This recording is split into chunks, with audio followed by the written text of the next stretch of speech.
clients been formally recognized as interveners in this party? We have made our appearance, but I would like to go ahead and formally do that now to the extent that permissible to the court. All right. Thanks.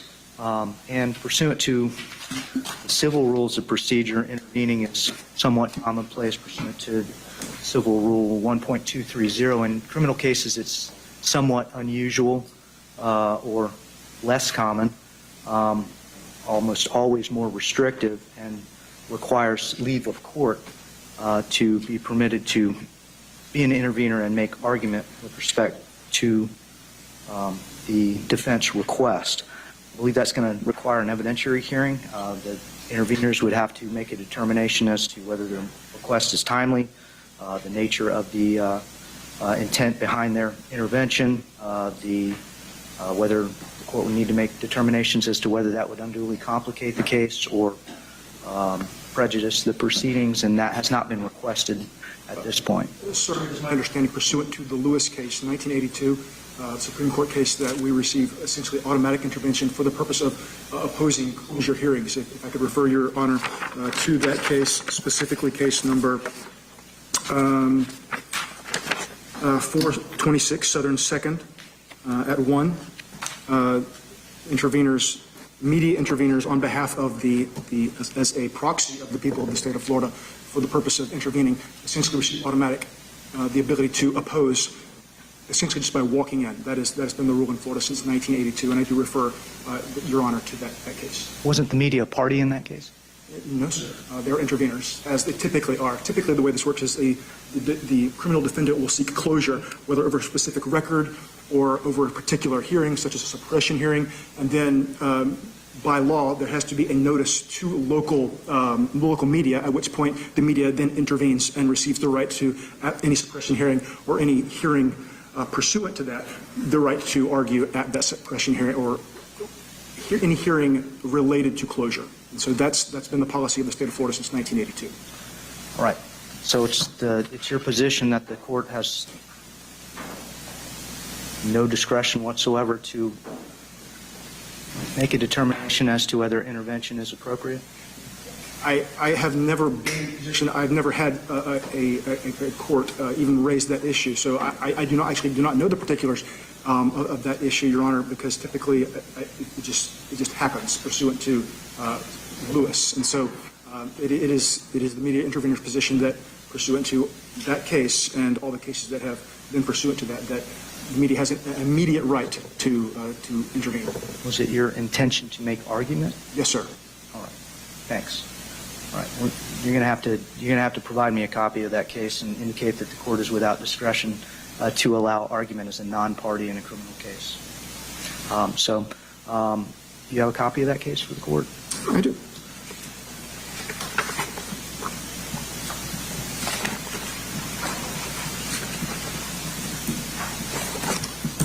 Yes.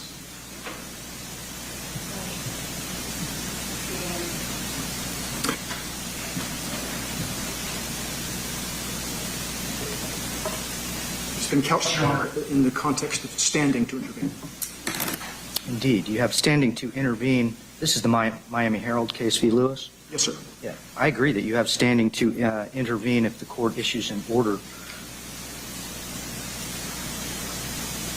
I've not been provided with any authority that gives automatic entitlement to intervene in the defense's motion requesting an order from the court.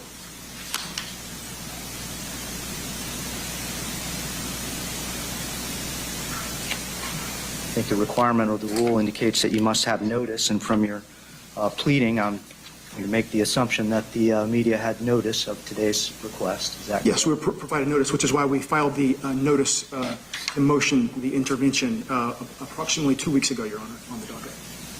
Understood.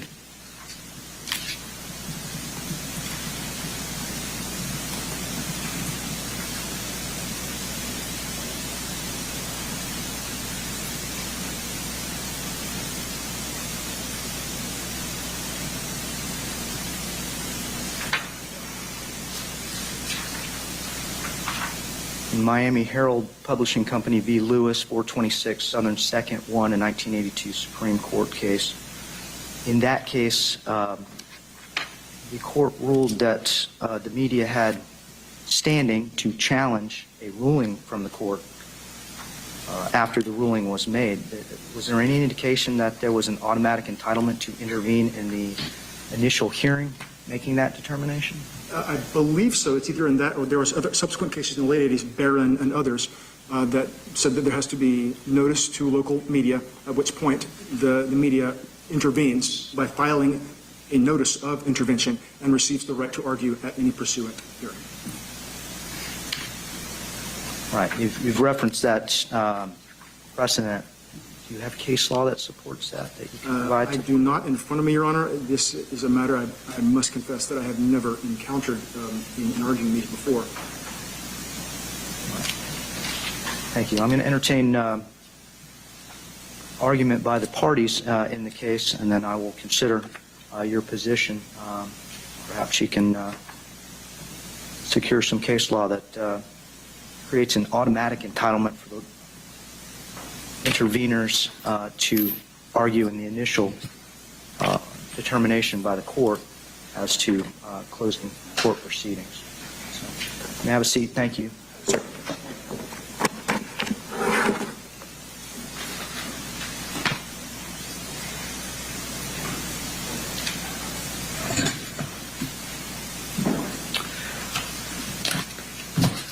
State, do you have a position on a non-party intervention? No. Defense? I will leave it to your perspective. Generally speaking, I guess we have an objection. Hence the motion that we're filing to ask for them to be recruited in terms of the intervention. Defense did send a notice of hearing to various media outlets so they were aware. Thank you. This case was initiated by information on April 11th, 2024, charging Mr. Sterns with 8 counts of sexual battery on a child under the age of 12 capital offenses, 5 counts of sexual battery with a child 12 to 18 in a familial or custodial authority, 7 counts of lewd or lascivious molestation, 40 counts unlawful possession of materials depicting sexual performance by a child, 10 or more images. Counts 1 through 8 are capital offenses. Counts 9 through 13 are punishable by life offenses. Counts 14 through 20 are punishable by life offenses. Counts 20 through 60 are second-degree felony allegations punishable by up to 15 years in prison each, 15 years of supervised probation each, or a $10,000 fine each.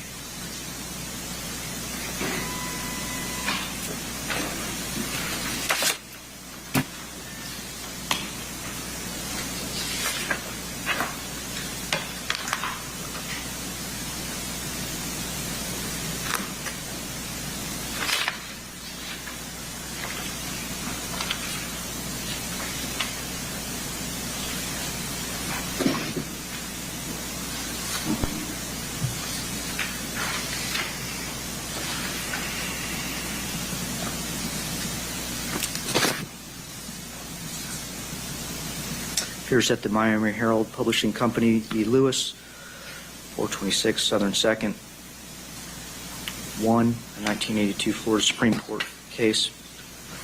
It is the seminal case that discusses requests for closure.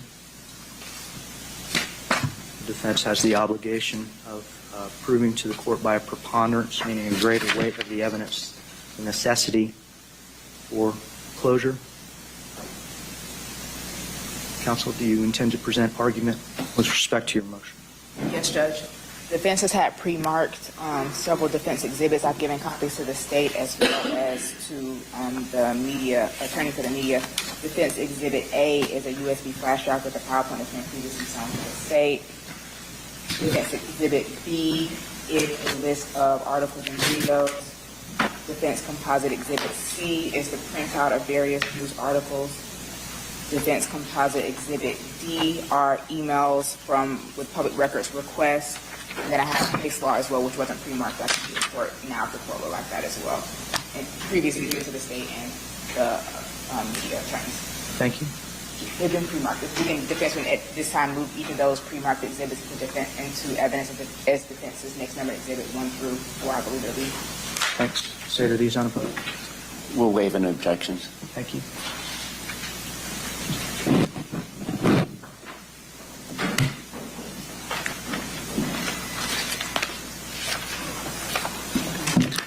And if you could have the Elmo turned on. Thank you. Do you intend to publish what's going to be defense 1? Yes, Judge.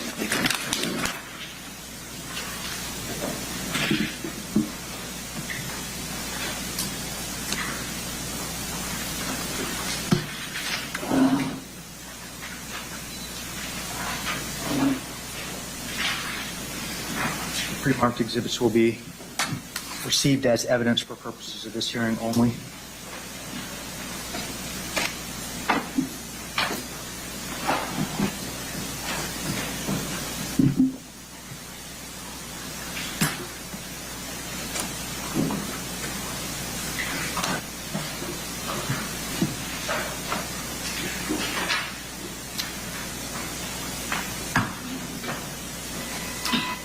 I believe the overhead projector is on. You need to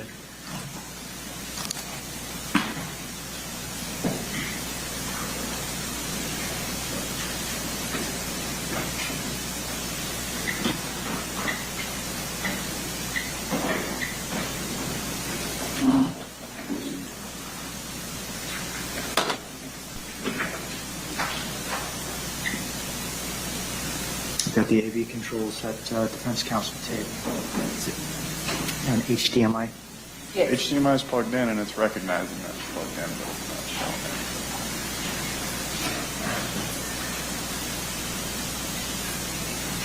Please call the AV department. I don't know. While we do that, I can make additional, present additional information at this time, Judge. In terms of the items that were pre-marked, defense's exhibit, if I could approach my record to have the correct numbers.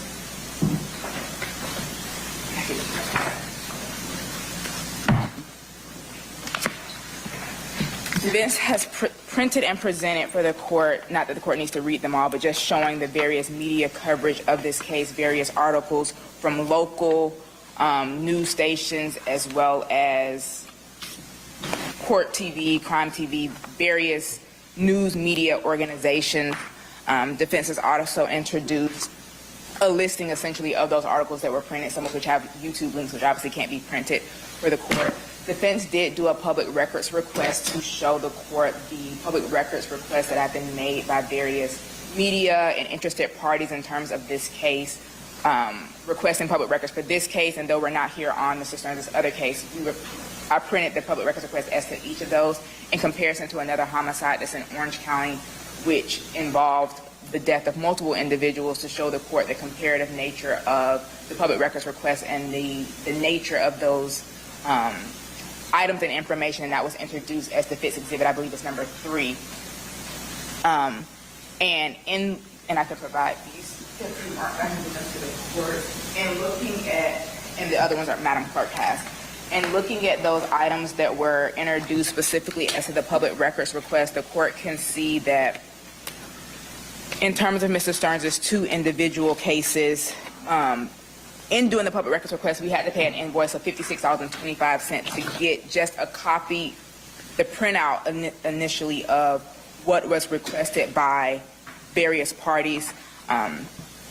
So in that, the court will see that there have been various news articles or news outlets requesting information, and the court can even see within those some of the costs that were associated with them requesting and receiving the items that were requested and ultimately turned over. And in comparison, the case that defense printed additionally was a Chevelle case out of Orange County, which involved the injury and or death of 6 individuals. I believe it's 4 that were deceased and injury to others. And in that case, the state is also seeking the death penalty in that case. The PowerPoint that defense presented or prepared, and if we don't get aviation, if the court is willing to consider it in chambers, essentially just shows podcast interviews, TikTok, Instagram, Facebook groups, Reddit, and on those Reddit platforms, shows essentially the full discovery in this case. You can see links to where the media and various parties have requested all the information, including their screenshots that show this actual hearing being presented on there, links to it, notice of the hearing in terms of this very hearing that we're here for today. There's also, as the court can see, and I would ask the court to make clear for the record that there are also media cameras and media personnel that are present today for the purpose of this hearing. So that will be the information defense will be presenting. If the court wants me to do argument at this time as well, I can do that as well, minus the aviation aspect. All right.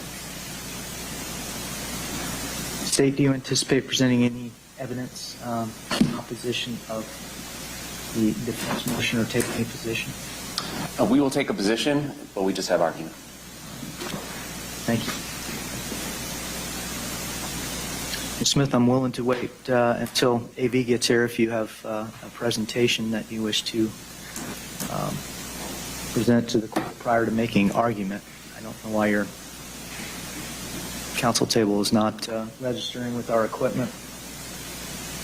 One suggestion I may have is if the state would be so inclined to allow you to hook into their counsel table, see if that alleviates the issue.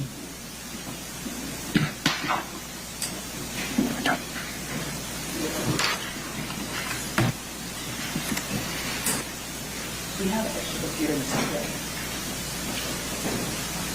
That the HDMI cable on that counsel table works.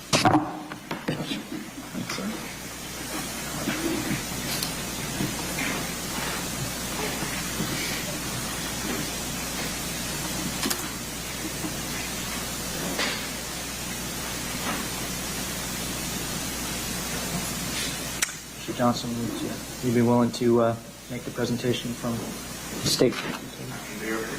Thank you. Ms. Smith? May I approach the court for defense exhibit 1? Of course.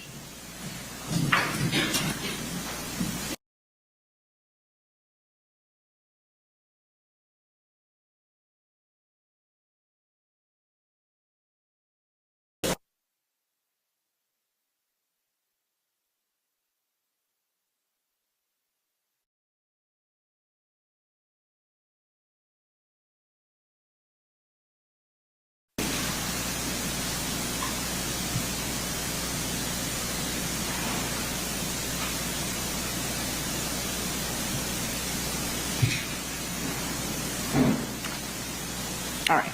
So starting first with podcast, Judge, we have podcast showing Mr. Sterns.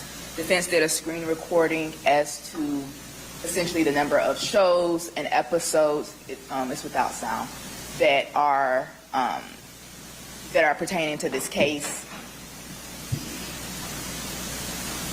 And on the next slide, it also shows essentially another screen recording of whether it be shows specifically, and then as well as specific podcast episodes that relate to this case, specifically in searching Stephan Sterns' name.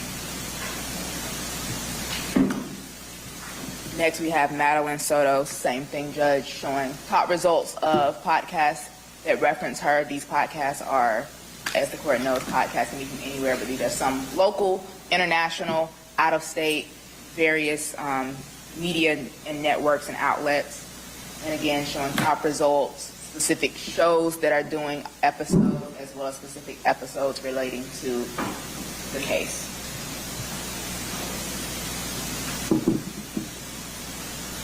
Next is YouTube. Defense did a couple screen grabs of just searching of the name in terms of what comes up, various news articles that have been turned into videos and clips of varying length, varying views. There are, including the interrogation of Mr. Sterns and the clips that relate to those. There's even, and I don't know if the YouTube will open in the courthouse or not, but True Crime Beat, I even did videos pertaining to this very hearing and defense's request to close the pretrial proceedings in the case.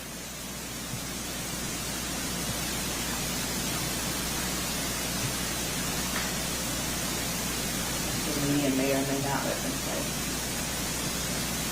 And Not that it needs to be played, but just for the court to see that the media has filed responses and YouTube videos in response to our very request to close the courtroom.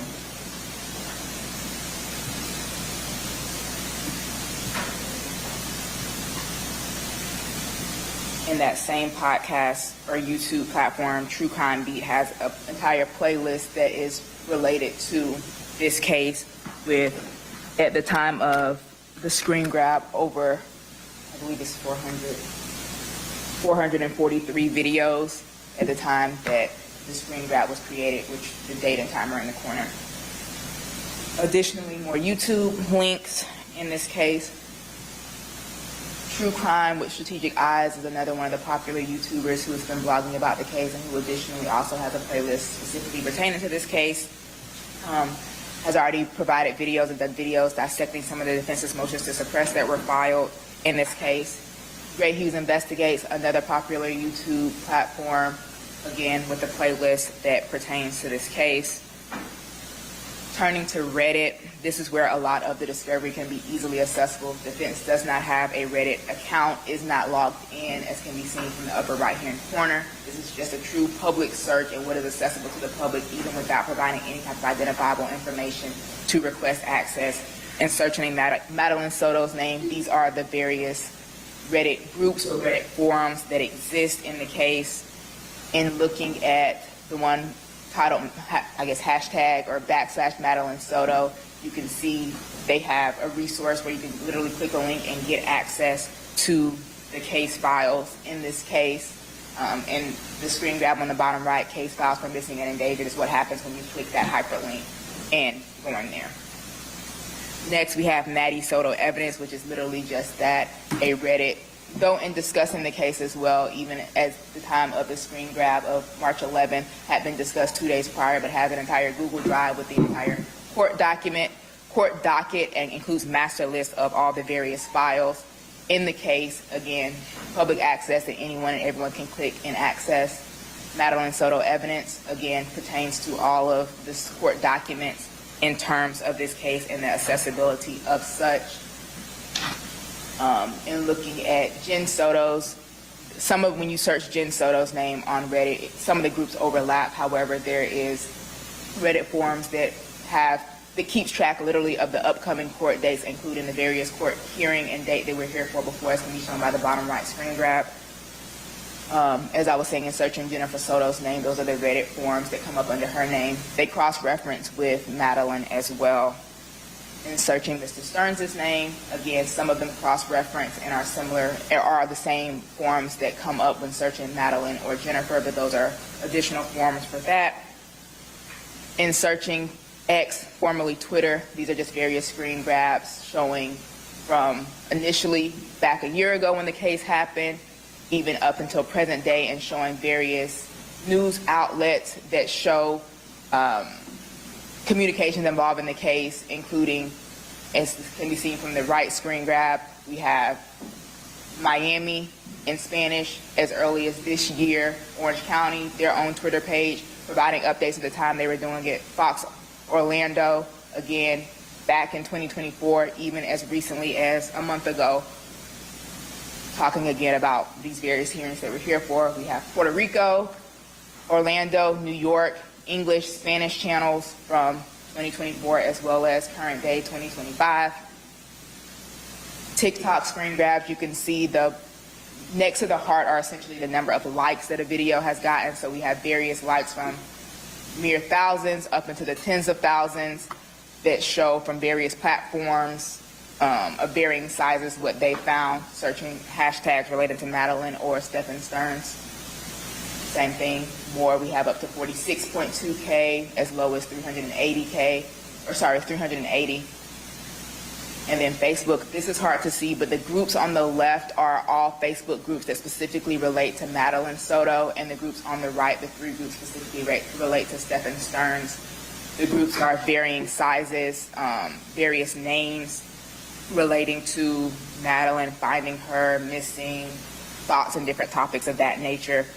And then finally is Google searches, if the court wished to. Essentially, when you search their names, you can go to the various Google listings and all the articles that pertain to each of them.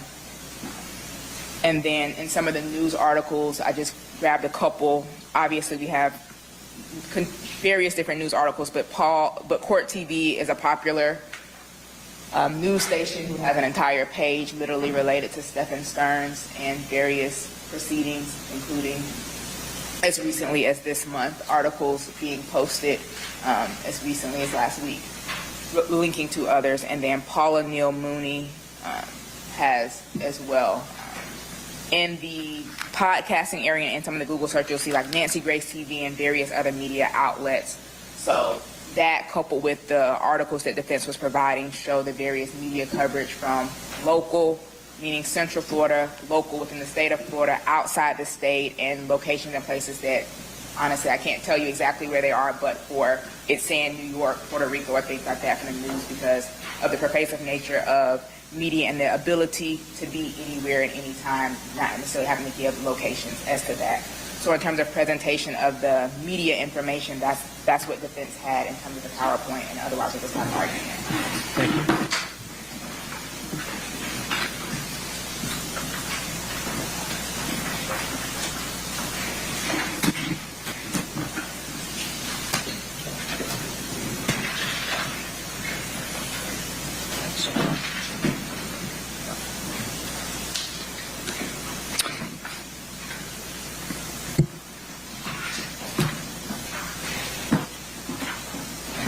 The defense has certainly established that there is a tremendous amount of media and social media interest in the allegations in Mr. Sterns' two cases before the court. The Miami Herald case gives the court some guidance as to what factors need to be considered in making a determination before a court may close its proceedings and operate in secret outside of the purview of the public and the media. There is a presumption that all pretrial hearings should be open ones. That is a fundamental tenet of the criminal justice system in the United States. Defense would like you to curtail your argument to the considerations that closure is necessary to prevent serious and imminent threat to the administration of justice, that no alternatives exist other than a change of venue that would protect the defendant's right to a fair trial, and that a closure would be effective in protecting the rights of the accused. Obviously, the court must balance the due process right of the accused with unrestricted access to all judicial proceedings. Whenever you're ready. I provided case law, I believe. Do you have a judge? I've got a lot of case law.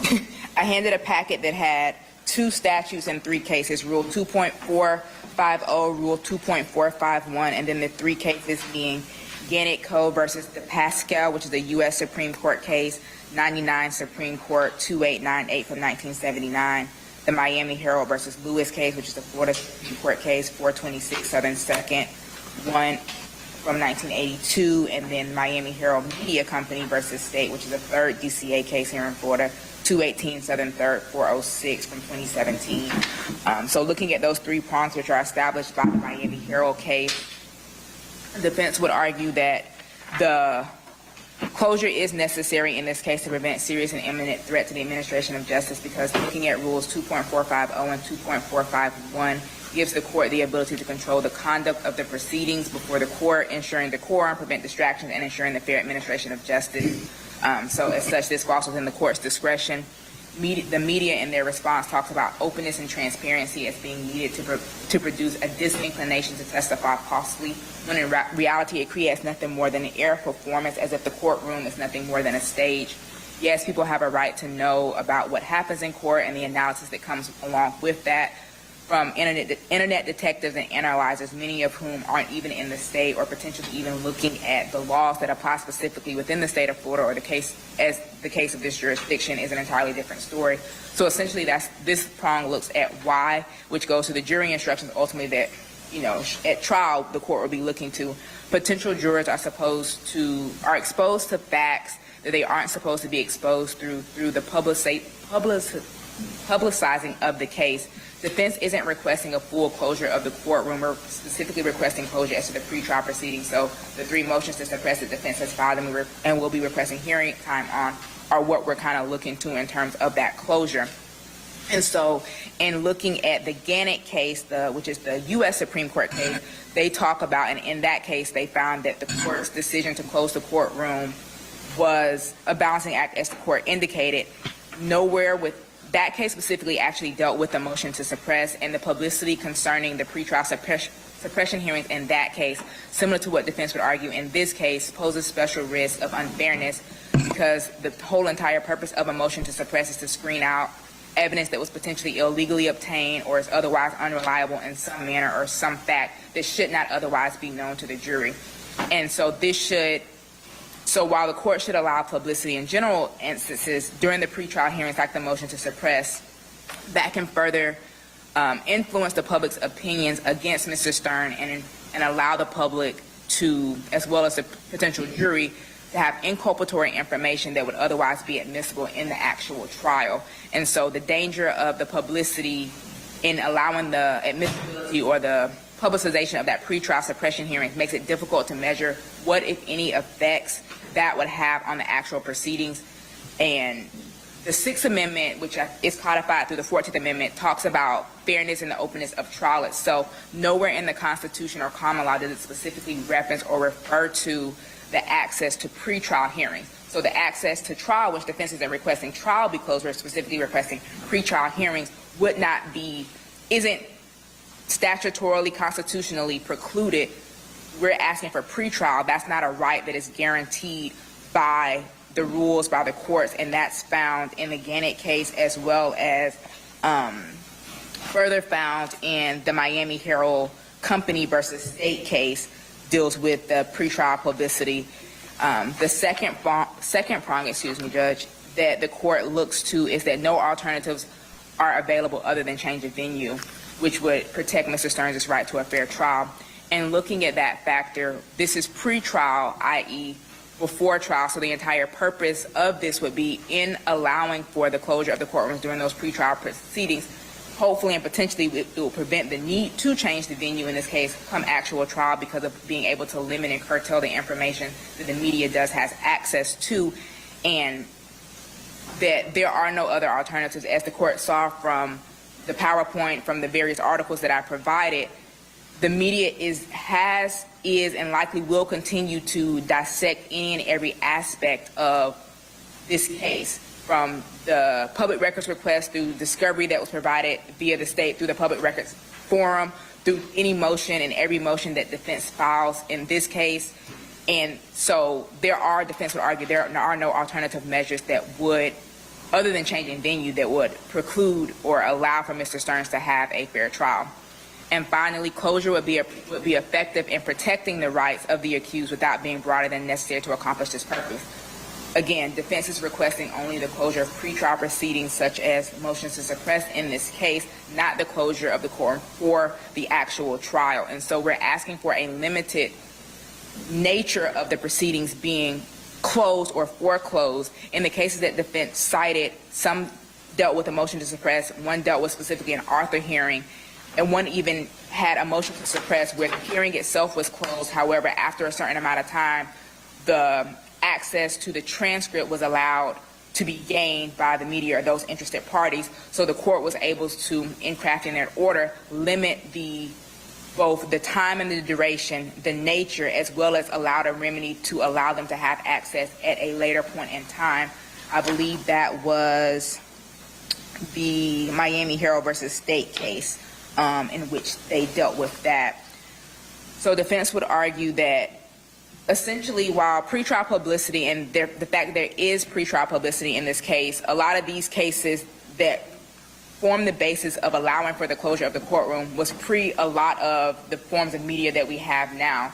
TikTok, Instagram, Facebook, Reddit, podcasts, a lot of those mediums didn't exist back in the 70s and the 80s when these cases were decided, allowing for the court to allow restriction and closure. The pervasive nature of the internet itself and the exposure makes it to where the pretrial publicity, both the emotional aspect of it,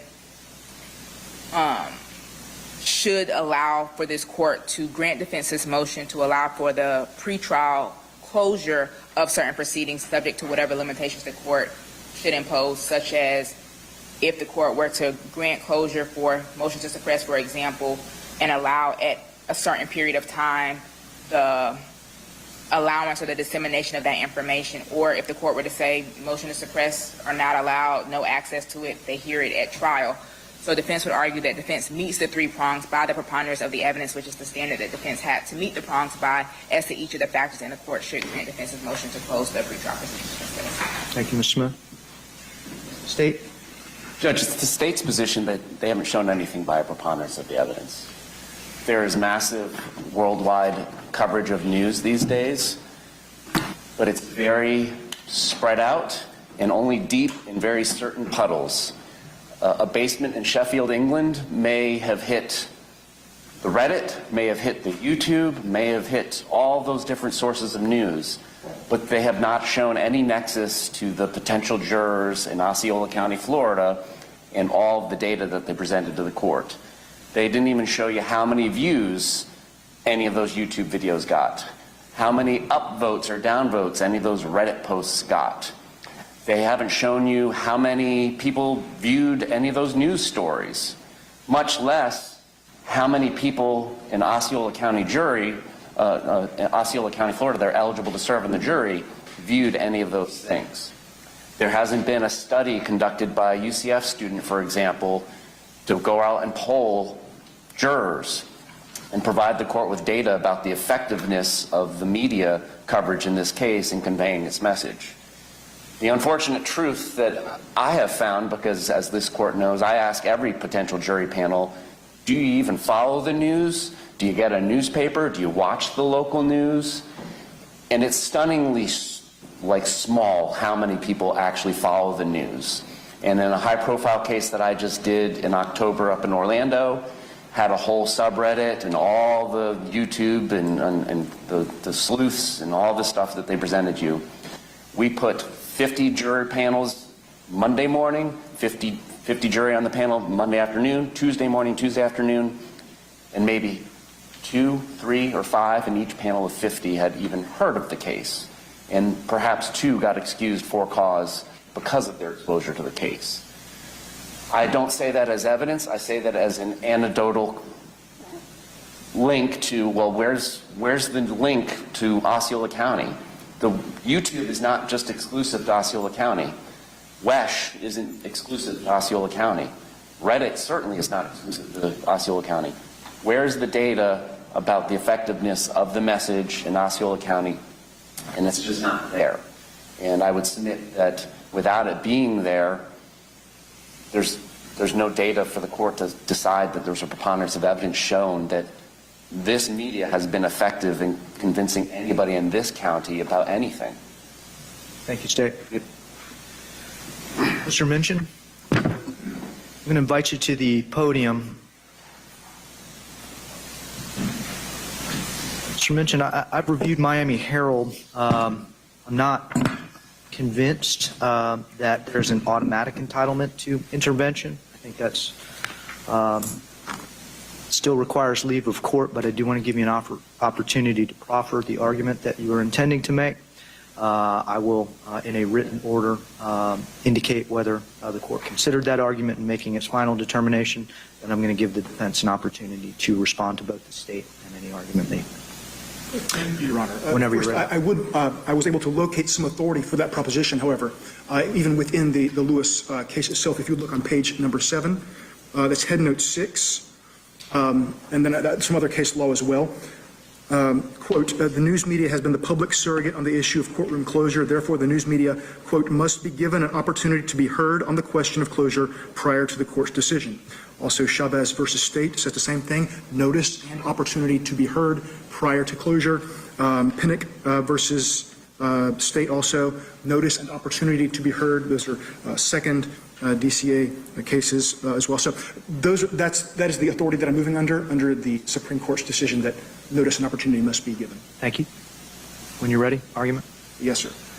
From the onset, I just wanted to point out that This is, in fact, an evidentiary hearing, and the only evidence that has really been proffered to this point has been that there has been a lot of media coverage of these proceedings. And that's typically the way it works in these cases. Typically, there has been a lot of media coverage, but that has never been sufficient to justify closure.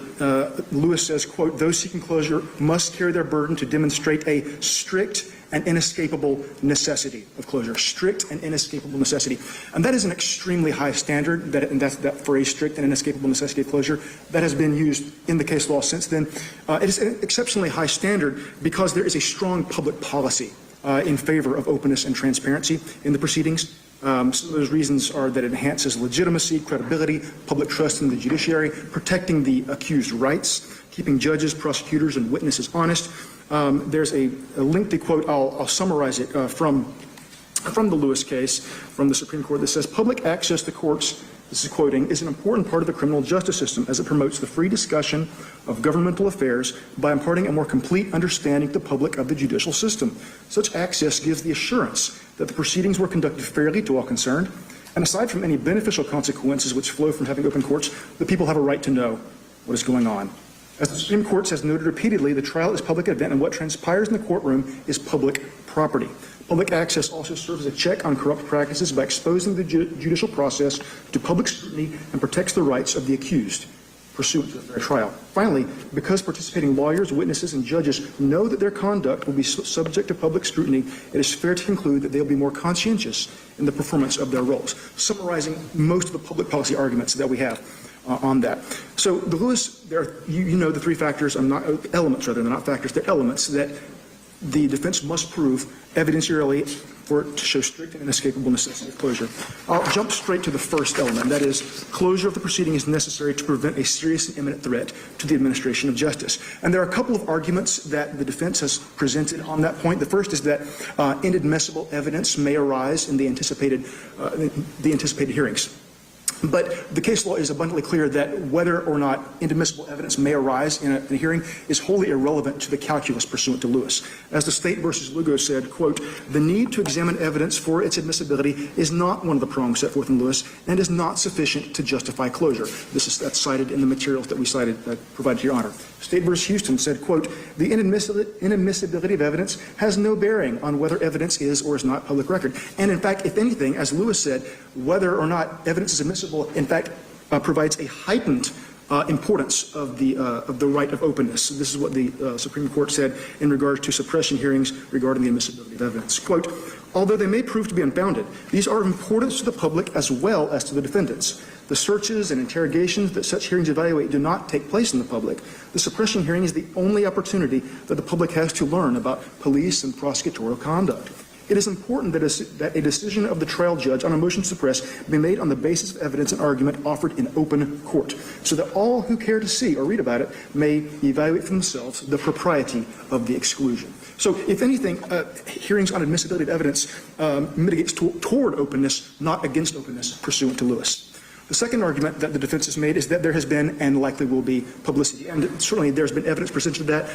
The media, certainly, they're the promulgators of that evidence. So, Slow down the cadence just a little bit for the assistance of Madam Court. Thank you. I appreciate it. Yeah. I want to be respectful of everybody's time. So there indeed has been a lot of pretrial publicity, but that has never been a sufficient justification for closure for several reasons. First, closure based on alleged negative pretrial publicity is essentially impossible in counties of this size. I point you to the case law we cited on that. There are hundreds of thousands of people that living in this county, and the case law is pretty clear on that point. Second, the defendant assumes that the coverage is prejudicial, which that is something that they must prove, and they have not proven that, just that there's been a lot of it.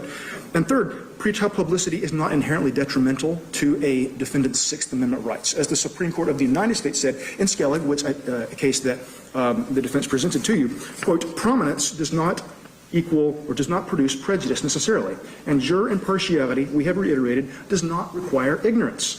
Jurors are not required to be ignorant of the facts of the issues involved. scarcely any of those best qualified to serve as jurors will not have formed some impression or opinion as to the merits of the case. Every case of public interest is almost as a matter of necessity brought to the attention of all intelligent people in the vicinity, and scarcely anyone who can be found among those best suited for jurors who has not read about it, heard about it, and who does not have some impression or opinion as to the respect of its merits. A presumption of prejudice is an extreme case, unquote. That's the Skilling case.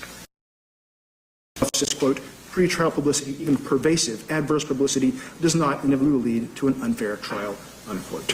So all that's been presented this far, so as far as just evidence of pervasive, that has never been enough for those reasons. As to the second element of the test, no alternatives other than a change of venue would protect the defendant's rights to a fair trial. And there has been no evidence presented on this point. The Lewis court presents multiple alternative options that could be available. There was some argument made, but again, this is an evidentiary hearing. Argument of counsel is not sufficient. There could be a continuance, according to Lewis, voir dire, peremptory challenges, admonition of the jury, sequestration. All of these alternatives are talked about in Lewis. These were not even discussed, much less evidentiarily examined, and there's no evidence provided for them. So without evidence, this element necessarily cannot be satisfied either. And then third, closure would be effective in protecting the rights of the accused while being broader than necessary, being broader than necessary to accomplish its purpose. Under the case law, it's referred to as the narrow tailoring test. And we really can't meaningfully evaluate this because the wholesale closure of all these proceedings is about as non-narrowly tailored as possible. Rather than like a narrowly tailored suit, this is more like this is like a bolt of cloth sitting on the tailor's desk, entirely not narrowly tailored whatsoever. We can't really even meaningfully engage with this element because there's been no evidence presented on it. So also just to frame this in context and summary and closure too, this is not an unprecedented situation. Unfortunately, our state has seen its fair amount of very highly publicized criminal matters. Some of them are mentioned in our papers. Eileen Wuornos, Ted Bundy, Danny Rowling, Casey Anthony, George Zimmerman, Nicholas Cruz, many of whom, in fact, did seek closure under the Lewis test, and they tried and failed because the strict and inescapable necessity of closure pursuant to Lewis and providing strong evidence to overcome and satisfy all those elements is an extremely difficult standard that is very rarely met. And so because there has not been evidence to sufficiently justify closure as to all three of those elements, the media interveners ask you to deny the defense motion. Thank you, Mr. Minchin.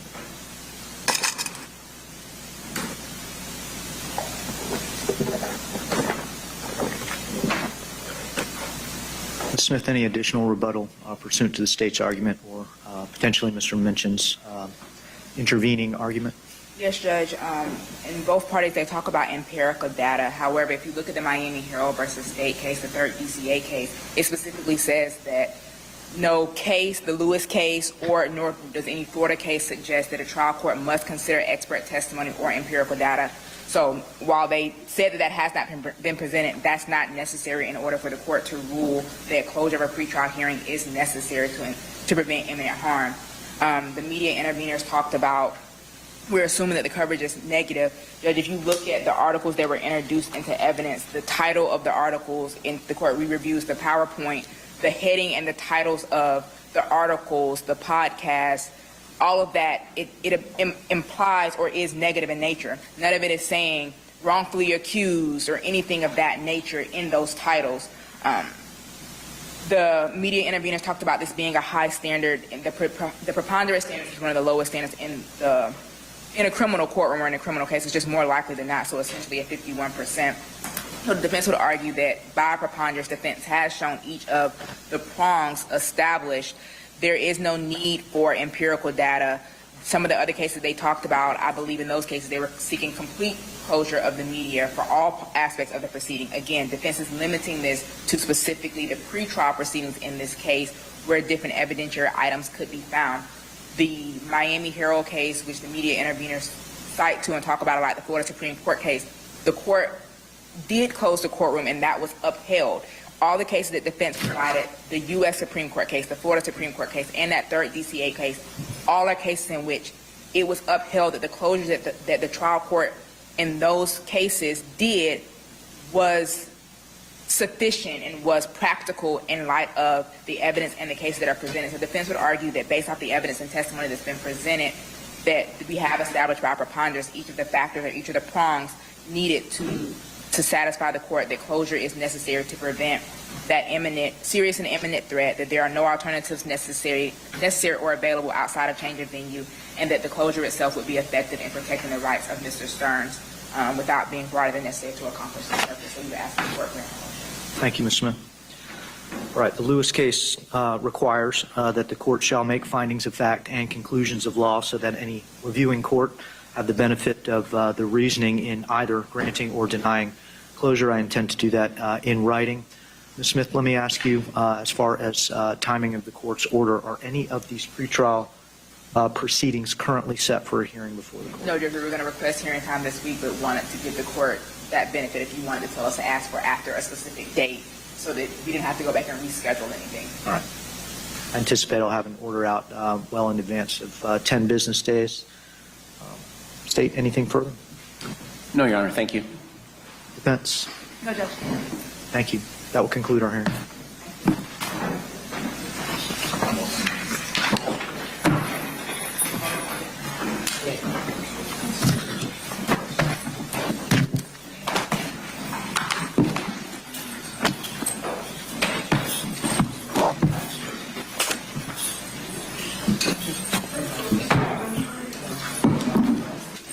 The USC.